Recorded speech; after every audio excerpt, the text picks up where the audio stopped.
नमस्कार दोस्तों, स्वागत है आप सभी का आपके अपने YouTube channel Shri Ram classes में। और दोस्तों, पीटीईटी एग्जाम 2021 जो 8 सितंबर 2021 को जो पेपर हुआ था, उसमें जीके और करंट अफेयर्स के जो प्रश्न पूछे गए थे उनके आंसर की आपके सामने है। और ये जो पेपर है वो 2 ईयर वाली जो पीटीईटी एग्जाम हुआ था उसके लिए है। आपको पहले बता दें कि जो 2 वर्षीय जो पाठ्यक्रम है उसके लिए ये प्रश्न पूछे गए थे, उनकी जो आंसर की आपके सामने है। तो आइए इस वीडियो को हम शुरू करते हैं। इसमें हम राजस्थान जीके, इंडिया जीके तथा करंट अफेयर्स के जो प्रश्न पूछे गए थे उन सभी प्रश्नों के जो आंसर की आपको इस वीडियो में मिलेगी। तो आइए इस वीडियो को शुरू करते हैं। सबसे पहला प्रश्न है राजस्थान जीके का, इसमें प्रसिद्ध थेवा कला संबंधित है, तो ये प्रतापगढ़ से संबंधित है। थेवा कला का जो संबंध है वो प्रतापगढ़ से संबंधित है। दूसरा प्रश्न है दीपक चाहर किस खेल से संबंधित है, तो ये क्रिकेट से संबंधित है। दीपक चाहर क्रिकेट से संबंधित है। प्रश्न संख्या 3 है गांधी शांति पुरस्कार 2020 किसे प्रदान किया गया, तो ये गांधी शांति पुरस्कार 2020 जो प्रदान किया गया था वो शेख मुजीबुर रहमान को प्रदान किया गया था। करेक्ट आंसर इसका शेख मुजीबुर रहमान। चौथा प्रश्न है इसमें भारत संघ के साथ जम्मू एंड कश्मीर राज्य का विलय पत्र कब हस्तांतरित हुआ था, तो 26 अक्टूबर 1947 को भारत संघ के साथ जम्मू कश्मीर का जो विलय पत्र है वो हस्तांतरित किया गया था। तो करेक्ट आंसर इसमें 26 अक्टूबर 1947। पांचवा प्रश्न इसमें राजस्थान में अमृता देवी पुरस्कार किस क्षेत्र में दिया जाता है, तो राजस्थान में जो अमृता देवी पुरस्कार है वो पेड़ों की सुरक्षा के लिए दिया जाता है। सही उत्तर इसका पेड़ों की सुरक्षा के लिए। अगला प्रश्न है वंश भास्कर के लेखक, तो वंश भास्कर के लेखक है सूर्यमल मिश्रण जो राजस्थान के राज्य कवि है। सातवां प्रश्न है करंट अफेयर्स का, हाल ही में WHO द्वारा मलेरिया उन्मूलन का प्रमाणन किसे प्रदान किया गया, तो ये अल सल्वाडोर जो देश है उस देश को प्रदान किया गया था। करेक्ट आंसर इसका अल सल्वाडोर। आठवां प्रश्न है राष्ट्रपति के निर्वाचन से उत्पन्न विवादों की जांच किसके द्वारा की जाती है, तो राष्ट्रपति के निर्वाचन से उत्पन्न जो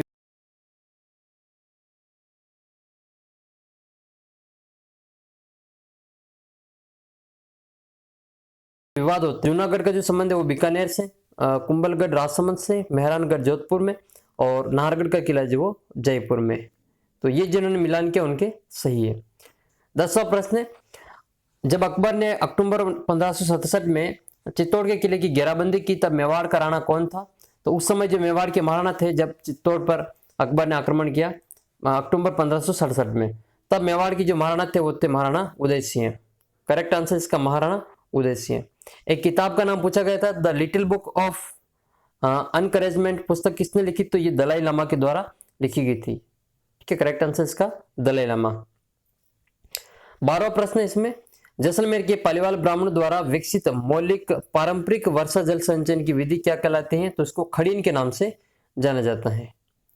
13वां प्रश्न है सर्व शिक्षा अभियान भारत के संविधान में किस संशोधन द्वारा अनिवार्य किया गया, तो सर्व शिक्षा अभियान जो 2001 में शुरू किया गया था वो 86वें संविधान संशोधन के द्वारा अनिवार्य किया गया। करेक्ट आंसर इसका 86वां संविधान संशोधन।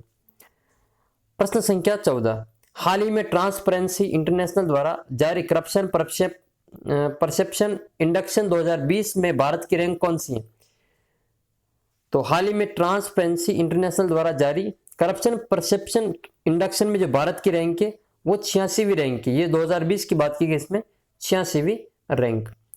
प्रश्न संख्या 15 इसमें राजस्थान में गुर्जर प्रत्याहार वंश के जो संस्थापक है, प्रत्याहार वंश के संस्थापक हरिश्चंद्र, उनकी राजधानी कौन सी थी, तो वो थी इसमें मंडोर। करेक्ट आंसर इसका मंडोर। प्रश्न संख्या 16 करंट अफेयर्स का पूछा था किस क्रिकेट स्टेडियम का नाम बदलकर नरेंद्र मोदी स्टेडियम कर दिया गया, तो वो है मोटेरा स्टेडियम। मोटेरा स्टेडियम का नाम बदलकर नरेंद्र मोदी स्टेडियम कर दिया गया है। 17वां प्रश्न इनमें से कौन सा सुमेलित नहीं है, तो उसका करेक्ट आंसर था इसमें मशरूम स्वपोषी, सी वाला जो ऑप्शन था वो इसमें करेक्ट है। 18वां प्रश्न है व्यापार करने की सुविधा की रैंकिंग की घोषणा किसके द्वारा की जाती है, तो व्यापार करने की जो सुविधा है उसकी रैंकिंग की घोषणा विश्व बैंक के द्वारा की जाती है, वर्ल्ड बैंक के द्वारा इसकी घोषणा की जाती है। अगला प्रश्न है 19वां प्रश्न भारतीय राष्ट्रीय कांग्रेस का अधिवेशन प्रथम बार किस गांव में आयोजित हुआ था, तो सबसे पहली बार किस गांव में आयोजित हुआ, पहली बार किस गांव में आयोजित हुआ ये बताना है, तो वो है इसमें फैजपुर। तो सही उत्तर इसका फैजपुर। 20वां प्रश्न है नीति आयोग के अध्यक्ष कौन होते हैं, तो प्रधानमंत्री जो होते हैं वो नीति आयोग के अध्यक्ष होते हैं। अगला प्रश्न है शैक्षिक सेवाओं के लिए समर्पित भारत का पहला उपग्रह कौन सा है, तो है एजुसेट। जो एजुसेट है वो शैक्षिक सेवाओं से संबंधित भारत का पहला एजुकेशन एक सैटेलाइट है।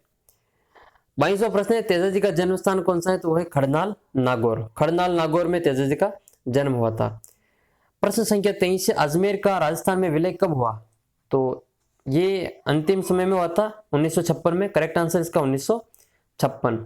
प्रश्न संख्या 24 है मेक इन इंडिया का प्रतीक चिन्ह क्या है? तो वो है शेर। मेक इन इंडिया का जो प्रतीक चिन्ह है वो है एक शेर, वो इसका जो करेक्ट आंसर है। प्रश्न संख्या 25 भारत के राष्ट्रीय सुरक्षा सलाहकार कौन है? तो है अजीत डोभाल।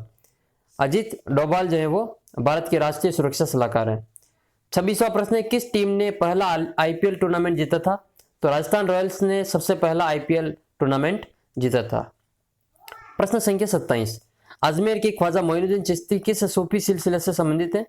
तो ये चिश्ती सिलसिले से संबंधित है। ख्वाजा मोइनुद्दीन चिश्ती सिलसिले से संबंधित है। प्रश्न संख्या 28 कोविड-19 के खिलाफ वैक्सीन को मंजूरी देने वाला पहला देश कौन सा था? तो मंजूरी देने वाला पूछा तो इसका करेक्ट आंसर इसमें ब्रिटेन। 29वां प्रश्न है कोरोना वायरस में कौन सा अंग सर्वाधिक प्रभावित होता है? तो कोरोना वायरस से सर्वाधिक प्रभावित होने वाला जो अंग है वो है फेफड़े। जो लंग्स होते हैं वो सबसे ज्यादा प्रभावित होते हैं। 30वां प्रश्न इसमें दिल्ली की जो रायसीना पहाड़ियां वो किसका भाग है? तो ये अरावली श्रृंखला का भाग है। दिल्ली की रायसीना अरावली श्रृंखला का भाग है। 31वां प्रश्न है सारा मरुस्थल से होकर भूमध्य क्षेत्र की ओर प्रवाहित होने वाली जो गर्म धूल भरी पवनें होती है वो क्या कहलाती हैं? तो सारा मरुस्थल से भूमध्य क्षेत्र की ओर प्रवाहित होने वाली जो गर्म धूल भरी पवनें होती है उनको सिरक्को कहा जाता है। सिरक्को। 32वां प्रश्न है चुंबी घाटी किन देशों के क्षेत्रों में प्रतिच्छेदी स्थान पर स्थित है? तो चुंबी घाटी जो भारत, भूटान और तिब्बत इन 3 देशों के जो प्रतिच्छेदिक स्थान है वहां पर स्थित है। 33वां प्रश्न है किस समिति की सिफारिश पर भारत के संविधान के मूल कर्तव्यों को सम्मिलित किया गया? तो सरदार स्वर्ण सिंह समिति संशोधन हुआ और मूल कर्तव्यों को सम्मिलित किया गया। अगला प्रश्न है 8वीं अनुसूची में कितनी भाषाओं का मान्यता प्राप्त है? तो वो इसमें 22 भाषाओं को मान्यता प्राप्त है। 35वां प्रश्न है निम्न जिलों में से उनकी शहरी जनसंख्या के अवरोही क्रम में व्यवस्थित करना है। तो जिले दे रखे थे जयपुर, अजमेर, कोटा, जोधपुर। तो उसमें जो इसका सही सुमेलित क्रम है, अवरोही क्रम है, इनकी घटते क्रम है। सबसे ज्यादा है शहरी जनसंख्या जयपुर की, फिर जोधपुर की, कोटा की और अंतिम है अजमेर की। मुर्रा शब्द का अर्थ क्या है? तो मुर्रा एक भैंस की नस्ल है। मुर्रा एक भैंस की नस्ल है। 37वां प्रश्न है भारतीय राष्ट्रीय आपदा प्रबंधन प्राधिकरण का अध्यक्ष कौन होता है? तो भारतीय राष्ट्रीय आपदा प्रबंधन प्राधिकरण का जो अध्यक्ष होता है एनडीआरएफ, उसके जो अध्यक्ष होते हैं वो होते हैं प्रधानमंत्री।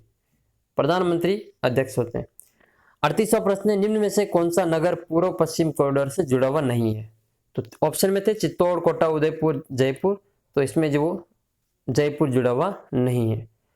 इसके बाद आपको जो हिंदी की तथा शिक्षण अभिवृत्ति की और रीजनिंग की जो आंसर की उपलब्ध करा दी जाएगी। आप चैनल के साथ बने रहें। साथ ही आपके कितने प्रश्न सही हो रहे हैं इन प्रश्नों में से कमेंट करके जरूर बताएं। अगला प्रश्न 39वां कौन सा जोड़ा सुमेलित नहीं है? ताल छापर नागौर, सरिस्का अलवर, रणथंभौर सवाई माधोपुर, केवलादेव भरतपुर। तो इनमें से जो सही सुमेलित नहीं है वो है इसमें ताल छापर नागौर। ताल छापर नागौर में नहीं, ये चूरू जिले में स्थित है। 40वां प्रश्न है युग्म सुमेलित नहीं है, कौन सा इसमें से सुमेलित नहीं है? तो लूणी सागी, काली सिंध निवाज, माही आहू और बनास खारी। तो इनमें से जो माही नदी है वो खारी आहू ये इसमें सुमेलित नहीं है। 41वां प्रश्न है कालाहांडी का पठार किसका भाग है? तो ये दंडकारण्य का भाग है। कालाहांडी का जो पठार है वो दंडकारण्य का भाग है। और तिलवाड़ा का पशु मेला कहाँ बढ़ता है? तो ये बाड़मेर में बढ़ता है। तो ये जीके जीएस के कुछ प्रश्न थे और करंट अफेयर से संबंधित। आपके इन 42 क्वेश्चन में से कितने प्रश्न से हो रहे हैं? और भी कोई प्रश्न बच रहा हो तो आप कमेंट बॉक्स में जरूर लिखिए, उसका उत्तर अगले वीडियो में देने की कोशिश करेंगे। साथ ही इन प्रश्नों में से आपके कितने सही हो रहे कमेंट करके जरूर बताना। और हिंदी तथा शिक्षण अभिवृत्ति और रीजनिंग की जो आंसर की है उसके लिए आप चैनल को सब्सक्राइब जरूर करें। जल्दी मिलते हैं अगले वीडियो में, तब तक जय हिंद, जय भारत।